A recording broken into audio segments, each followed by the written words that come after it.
Live from NPR News in Washington, I'm Winter Johnston. The United States is on track to deliver more than 100 million vaccines for COVID-19 to other countries, with millions more on the way.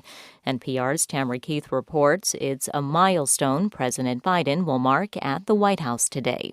The U.S. has shipped vaccines to more than 50 countries, from Afghanistan to El Salvador to Zambia. But getting past the legal and regulatory hurdles for delivering those doses was a challenge, says State Department Global COVID Coordinator Gail Smith. So we've had a team of regulators, lawyers, operational experts, our embassies, our folks here in Washington, working on this country by country. In some countries, new laws had to be passed to clear the way for the deliveries. Smith says the administration is working to accelerate sharing hundreds of millions more doses in the coming months. Global health advocates say the imbalance in vaccination rates between rich and poor nations is putting the whole world at risk. Tamara Keith, NPR News. American gymnast Simone Biles made a triumphant return to the mat in the balance beam final at the Summer Olympics in Tokyo today. NPR's Merritt Kennedy reports Biles is taking home the bronze medal after withdrawing from most of the previous events. Biles pulled out of the Olympic team final in Tokyo after the first vault and 4 other individual finals after that because she was dealing with a terrifying phenomenon known as the twisties. Today, she was back. She executed a complicated routine on the 4-inch wide beam, ending with a crisp double pike dismount. The crowd roared in the mostly empty arena, and Biles looked happy and relieved. The gold and silver went to 2 gymnasts from China, Guan Chenchen and Tang Shijing. Biles has said that the support she's received after withdrawing has made her realize that she's more than her gymnastics accomplishments. Merritt Kennedy, NPR News, Tokyo. Boeing is scheduled to launch its Starliner space capsule to the International Space Station today. Brendan Byrne with member station WMFE reports this will be an unmanned launch from Cape Canaveral. Just a test dummy named Rosie the Rocketeer will fly in the capsule on a test mission to the station, proving that the vehicle is safe for human astronauts to fly on future missions. It will take about a day for the capsule to reach the station, and Boeing says it will spend a few days docked before returning. It's a repeat of a previous attempt in 2019 when software issues on the vehicle cut that mission short. That's Brendan Byrne reporting.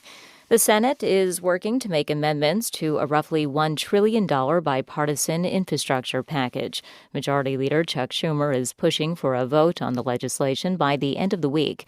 The measure includes more than $550 billion in spending to upgrade the nation's roads, bridges, and railways. This is NPR News. The governor of Louisiana has reinstated an indoor mask mandate as the highly transmissible Delta variant continues to surge in many parts of the South. The order takes effect on Wednesday. Louisiana has one of the lowest coronavirus vaccination rates in the nation and is seeing the highest COVID-19 spike per capita.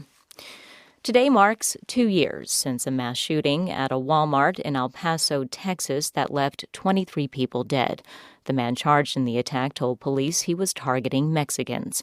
As Mallory Falk from member station KERA reports, events are scheduled throughout the day to honor the victims. The day begins with a bell-tolling ceremony hosted by the city. Then the nonprofit group Border Network for Human Rights hosts an event in a local park that serves as a call to action against white supremacy, racism, and xenophobia. Congresswoman Veronica Escobar is expected to speak. Tonight, El Paso County will unveil a healing garden designed to honor the victims who came from both sides of the border in a ceremony for family members. Finally, El Paso's iconic Star on the Mountain will flash 23 times, and Mayor Oscar Leeser will read the names of each victim. I'm Mallory Falk in El Paso. Firefighters in Northern California say they're making progress against the Dixie Fire. The blaze has scorched nearly 400 square miles and destroyed more than 40 homes and other buildings. In Southern Oregon, crews are working to contain the bootleg fire, which is now about 84% contained. This is NPR News.